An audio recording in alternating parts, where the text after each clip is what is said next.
Viewers, US military ने एक ऐसा एडवांस स्पेसक्राफ्ट बना दिया जो एआई की मदद से चलता हो। लेकिन एआई का आउट ऑफ कंट्रोल होना कितना ज्यादा खतरनाक हो सकता है, इसकी एक झलक देखते हैं। कहानी की शुरुआत यूएस मिलिट्री के कुछ फाइटिंग जेट्स को दिखाते हुए होती है, जो लगातार अपनी ट्रेनिंग कर रहे थे। मिलिट्री की टीम में से 3 पायलट सबसे अच्छा परफॉर्म करते हैं। उन तीनों ने तो ट्रेनिंग के सारे लेवल्स कंप्लीट कर लिए थे, इसीलिए अब उन्हें एक सीक्रेट मिशन के लिए बुलाया जाता है। उन तीनों पायलट्स के नाम बेन, हेनरी और कियारा थे, और अब उनका कमांडर जॉर्ज उन्हें मिशन के बारे में सारी चीजें समझाता रहता है। जॉर्ज कह रहा था कि तुम्हारी टीम में एक और मेंबर होगा जिसे वो कल मिलाएगा।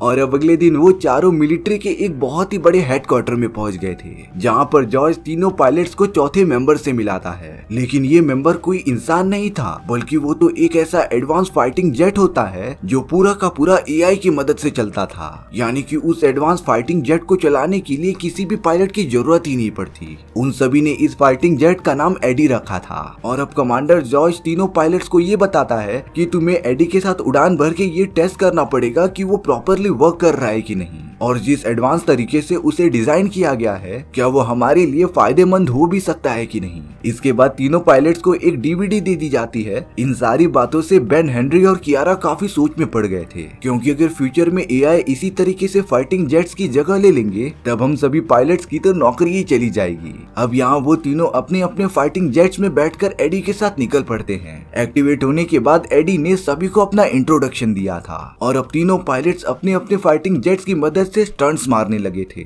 लेकिन यहाँ एडी उन सभी को एनालाइज करते हुए उन तीनों पायलट से भी काफी अच्छा परफॉर्म कर रहा था। बेन, हेनरी और कियारा तो ये देखकर एकदम से शॉक हो जाते हैं, क्योंकि जिन स्टंट्स को सीखने के लिए उन्हें सालों लग गए थे, एडी ने तो उन्हें कुछ ही सेकंड्स में सीख लिया था। अब यहाँ हेडक्वार्टर में जॉर्ज और उसकी पूरी टीम को एक इन्फॉर्मेशन पता चलती है। उन्हें खबर मिली थी कि एक बिल्डिंग में बहुत सारी टेररिस्ट ऑर्गेनाइजेशन इकट्ठा होने वाली है, और वो सब मिलकर इलीगल चीजों का एक्सपोर्ट इंपोर्ट करेंगे। इसीलिए अब जॉर्ज बेन और उसकी पूरी टीम को एक दूसरा मिशन देता है, जिसमें कि उन्हें टारगेटेड बिल्डिंग को पूरा डिस्ट्रॉय करना था, ताकि वो पूरी टेररिस्ट ऑर्गेनाइजेशन खत्म हो जाए। उन्हें एडी को भी अपने साथ ले जाना पड़ेगा, जिससे कि वो सारी चीजें देखकर अच्छे से सीख सके। वो चारों तो लगातार अपनी डेस्टिनेशन की तरफ बढ़ते ही रहते हैं। लेकिन अब जॉर्ज और उसकी टीम को ये बात पता चली थी कि वो बिल्डिंग जिसमें टेररिस्ट आने वाले हैं, उसके ऊपर वाला स्ट्रक्चर बहुत ही स्ट्रॉन्ग मेटल से बनाया गया है, और ये मेटल तो हमारे मिसाइल से ब्लास्ट नहीं हो सकता। इसीलिए जॉर्ज ने ये डिसाइड किया कि वो ये मिशन रद्द कर देगा। वो ये बातें बेन और बाकी सबको भी बताता है। लेकिन अब यहाँ एडी सारी सिचुएशन को एनालाइज करके ये कहता है कि अगर कोई अपने फाइटिंग जेट को हवा में ऊपर लेके जाके तेजी से नीचे आते हुए बिल्डिंग के ऊपर मिसाइल फेंकेगा, तब मिसाइल की स्पीड दुगनी होने से वो पूरी बिल्डिंग को डिस्ट्रॉय करते हुए अंदर घुस जाएगी। हालांकि ये काम जो भी करेगा उसके ऊपर बहुत ही ज्यादा जी फोर्स अप्लाई होगा। अब बेन खुद ये काम करने के लिए कहता है। बेन एडी के बताए गए प्लान के अकॉर्डिंग तेजी से फाइटिंग जेट लेकर हवा में ऊपर जाता है, और अब वो लगातार स्पीड से नीचे आता जा रहा था। बेन एकदम सही टाइम पर वो मिसाइल बिल्डिंग के ऊपर गिरा देता है, जिससे कि पूरी की पूरी बिल्डिंग कुछ ही सेकंड्स में डिस्ट्रॉय हो चुकी थी। बेन तो कैसे भी करके अपने फाइटिंग जेट को संभाल लेता है, यानी कि उन सभी का ये मिशन एकदम सक्सेसफुल हो गया था। बेन और उसकी टीम इस बात से बहुत ही ज्यादा खुश होते हैं, और अब वो सब अपने हेडक्वार्टर की तरफ वापस बढ़ने लग जाते हैं। लेकिन रास्ते में एडी के ऊपर कुछ बिजली गिर जाती है, जिससे कि एडी एकदम आउट ऑफ कंट्रोल हो गया था। लेकिन जमीन पर गिरने से पहले वो कंट्रोल में आ जाता है, और अब हेडक्वार्टर में आने के बाद स्टैन नाम का एक साइंटिस्ट एडी के इंटरनल स्ट्रक्चर्स को निकाल कर ठीक कर रहा था, क्योंकि बिजली लगने की वजह से एडी के कुछ सिस्टम्स काम नहीं कर रहे होते। एडी का एआई तो अपनी तरफ से अलग अलग डेटा बना रहा था, और स्टैन को तो ये ठीक करने में कई दिन लग जाएंगे। बेन ने इस बारे में जॉर्ज से भी बात कर ली थी, लेकिन जॉर्ज ज्यादा ना सोचते हुए बेन, हेनरी और कियारा को मिशन कंप्लीट करने की खुशी में हवाई जाकर मजे करने का ऑप्शन दे देता है। वो तीनों तो वहाँ पर कई टाइम बाद जाकर मजे कर रहे होते हैं। अब वापस हेडक्वार्टर आने के बाद जॉर्ज बेन को एक दूसरे मिशन के बारे में बताता है। दरअसल उन्हें इन्फॉर्मेशन मिली थी कि कजाकिस्तान के आतंकवादियों ने जमीन के अंदर खुदाई करके काफी पावरफुल परमाणु बम निकाल लिए हैं, और ये बम पूरी दुनिया के लिए बहुत ही ज्यादा खतरनाक हो सकते थे। इसीलिए अब बेन की पूरी टीम का काम ये था कि वो कजाकिस्तान जाकर परमाणु बम को डिस्ट्रॉय कर दें। जॉर्ज ने कहा कि इस मिशन में एडी भी तुम्हारे साथ रहेगा, लेकिन बेन तो इस बात से बहुत ही ज्यादा चौंक जाता है क्योंकि एडी अभी तक लड़ाई के लिए रेडी नहीं हुआ था। और तो और स्टैन ने ये कहा होता है कि एडी के एआई को ठीक करने के लिए कई दिन लग सकते हैं, लेकिन जॉर्ज ने बेन को झूठ बोल दिया था कि एडी को ठीक कर लिया गया है। बेन को यहाँ फिक्र हो रही होती है कि एडी आउट ऑफ कंट्रोल होकर कुछ गड़बड़ ना कर दे और अब वो चारों फाइटिंग जेट्स में बैठकर कजाकिस्तान की तरफ निकल पड़ते हैं, जहाँ उन्हें पता चला कि उस जगह पर बहुत सारे लोगों की बस्तियां मौजूद हैं और अगर परमाणु बम को डिस्ट्रॉय किया गया ना तो वो सारे बस्ती वाले मारे जाएंगे। जॉर्ज को जब ये बात पता चलती है तब उनकी टीम ने काफी सोच समझकर ये डिसीजन लिया था कि वो मिशन को ही खत्म कर देंगे क्योंकि इसमें कई लोगों की जान जाने का खतरा था। लेकिन यहाँ पर एडी कह रहा था कि वो इस मिशन को सक्सेसफुली कंप्लीट कर सकता है और अब एडी बिना किसी के परमिशन के आतंकवादियों के इलाके में घुस जाता है। हेनरी, बेन और कियारा भी एडी को कवर देने के लिए चले गए थे क्योंकि एडी के ऊपर सरकार के काफी सारे पैसे खर्च हुए होते हैं, तो एडी को प्रोटेक्ट करना उनका काम था। लेकिन अब वहाँ के आतंकवादियों ने एडी को देखकर उसके ऊपर हमला कर दिया होता है। एडी तो बड़ी चालाकी से बचता हुआ उन पर पलटवार करता रहता है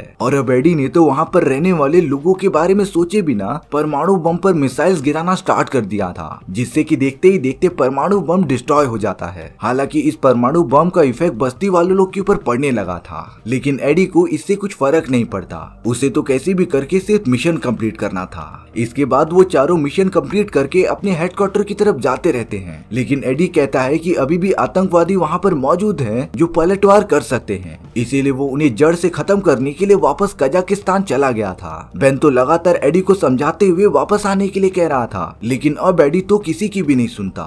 जॉर्ज बेन और उसकी टीम से कह रहा था कि चाहे कुछ भी हो जाए एडी डिस्ट्रॉय नहीं होना चाहिए, पर अब बेन को एडी के ऊपर बहुत ज्यादा गुस्सा आ रहा था। हेनरी एडी के सबसे पास में मौजूद होता है, इसीलिए वो एडी को समझा रहा था कि उन्हें वापस हेडक्वार्टर चले जाना चाहिए, लेकिन एडी ये बात मानता ही नहीं और अब आतंकवादियों का हमला होने की वजह से एडी तो उनसे बच जाता है। लेकिन अब हेनरी का फाइटिंग जेट एक पहाड़ से जाकर टकरा गया था, जिस धमाके में हेनरी की दर्दनाक मौत हो जाती है। बेन इस बात से बहुत ही ज्यादा दुखी हो गया था। यहाँ कियारा का भी फाइटिंग जेट काफी डैमेज हो चुका होता है, इसीलिए वो वापस अपने हेडक्वार्टर में जाने के लिए निकल पड़ी थी, लेकिन अब उसका फाइटिंग जेट बहुत ही ज्यादा खराब होने की वजह से ब्लास्ट होने वाला था। पर कियारा पैराशूट की मदद से सही टाइम पर फाइटिंग जेट से बाहर निकल जाती है, लेकिन पैराशूट में आग लगने की वजह से कियारा डायरेक्टली उत्तर कोरिया के जंगलों में जाकर गिर गई थी। हालांकि वो पेड़ों की मदद से बच गई थी, लेकिन जब ये बात जॉर्ज और बाकी सभी को पता चलती है तब वो कियारा की मदद करने के लिए रेस्क्यू टीम भी नहीं भेज सकते थे, क्योंकि उत्तर कोरिया की सेना उन पर हमला कर सकती थी। यहाँ पर बेन एडी को रोकने की कोशिश कर रहा था, लेकिन अब एडी आसमान के बीचों बीच मौजूद एक फ्यूल स्टेशन में आकर उसका फ्यूल पूरा का पूरा चारों तरफ गिराने लगता है और अब एडी वहाँ पर एक ब्लास्ट करके बेन को खत्म करने की कोशिश कर रहा था, लेकिन बेन अपने फाइटिंग जेट की मदद से सही सलामत वहाँ से बाहर निकल जाता है। अब इन सारी चीजों की वजह से एडी के फाइटिंग जेट का फ्यूल सिस्टम खराब हो जाता है, जिससे कि वो कुछ ही टाइम में एकदम से क्रैश हो जाएगा। इसीलिए अब बेन एडी से कह रहा था कि वो उसके इंस्ट्रक्शंस को फॉलो करे, जिससे कि वो एडी को क्रैश होने से बचा सके। और अब पहली बार कंडीशन को अच्छे से एनालाइज करने के बाद एडी बेन की बात मानने के लिए एकदम रेडी हो गया था। यहाँ जॉर्ज बेन को पास ही वाले लैंडिंग एरिया का एड्रेस देता है, जहाँ जाकर वो दोनों अपनी जान बचा सकते थे। बेन और एडी अपने अपने फाइटिंग जेट को लेकर लगातार उस जगह जाने के लिए निकल पड़ते हैं और अब कुछ ही देर बाद उन दोनों ने कैसे भी करके अपनी क्रैश लैंडिंग कर ली थी। बेन बहुत ज्यादा घायल हो चुका था, इसीलिए वो अपना इलाज करा रहा था, पर अब एडी के पास जॉर्ज का एक आदमी आ जाता है, जिसे कि आदेश मिला था कि वो एडी के एआई को ऑन करके सारे डेटा क्लियर कर दे। वो आदमी ऐसा ही करता है, लेकिन एडी के एआई को ये सारी बातें पहले से ही पता थी, पर आखिरकार एडी इसमें कर भी क्या सकता था। कुछ ही देर बाद वहाँ पर बेन आ जाता है, जो उन सभी लोगों को एडी के साथ कुछ करते हुए देखकर उन पर फायर करना स्टार्ट कर देता है और अब उन सभी के बीच लगातार फायरिंग होना स्टार्ट हो गई थी और अब तो बेन ने कई लोगों को मारकर ढेर कर दिया था, जिससे कि बाकी सब डर कर भाग जाते हैं। और अब बेन उस आदमी से एडी को ठीक करने के लिए कहता है, क्योंकि बेन को जल्द से जल्द उत्तरी कोरिया पहुंचना पड़ेगा ताकि वो कियारा को बचा सके। और अब कुछ घंटे बीतने के बाद एडी एकदम परफेक्ट हो जाता है। बेन एडी के अंदर बैठकर कोरिया जाने के लिए निकल पड़ा था। वहाँ कोरिया की मिलिट्री कियारा को आतंकवादी समझकर उस पर हमला करती रहती है। कियारा अपनी जान बचाकर कैसे भी भाग रही थी, लेकिन अब सही टाइम पर बेन और एडी वहाँ पर पहुंच जाते हैं, जिन्होंने कोरिया के मिलिट्री बेस पर हमला करना स्टार्ट कर दिया था।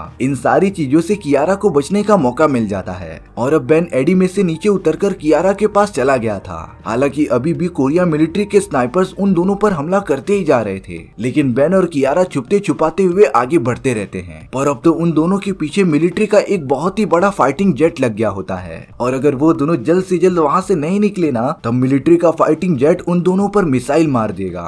एडी ये सारी चीजें देखकर फाइटिंग जेट पर हमला करने लग जाता है, जिससे कि बेन और कियारा को भागने का मौका मिल जाए। लेकिन नॉर्मल गोली मारकर फाइटिंग जेट को कुछ होने नहीं वाला था, इसीलिए अब एडी बेन से बात करते हुए उसे अलविदा कहता है। एडी तो एकदम स्पीड में जाकर मिलिट्री के फाइटिंग जेट से भिड़ गया था, जिससे वहाँ पर एक बहुत ही बड़ा धमाका होता है। यानी कि एडी जो एक आर्टिफिशियल इंटेलिजेंस था, उसने अपनी जान कुर्बान करके बेन और कियारा की जान बचा ली थी और अब तो वो दोनों सही सलामत उत्तरी कोरिया से बाहर निकल जाते हैं। रेस्क्यू करने के बाद सभी लोग इस मिशन में मरे हुए लोगों को श्रद्धांजलि दे रहे होते हैं। एंड में बेन कियारा को शादी के लिए प्रपोज कर देता है और इसी के साथ हमारी ये कहानी यहीं पर खत्म हो गई थी। आपको ये स्टोरी कैसी लगी कमेंट सेक्शन में बताना भूलना मत। और अगर आपको मेरा एक्सप्लेनेशन 1% भी अच्छा लगा होगा ना तो वीडियो को लाइक एंड चैनल को सब्सक्राइब जरूर कर देना, क्योंकि इससे मुझे बहुत ज्यादा मोटिवेशन मिलेगा आप लोगों के लिए इसी तरीके की साइंस फिक्शन मूवीज ढूंढ कर लाने के लिए। तो मिलते हैं नेक्स्ट वीडियो में, सी या।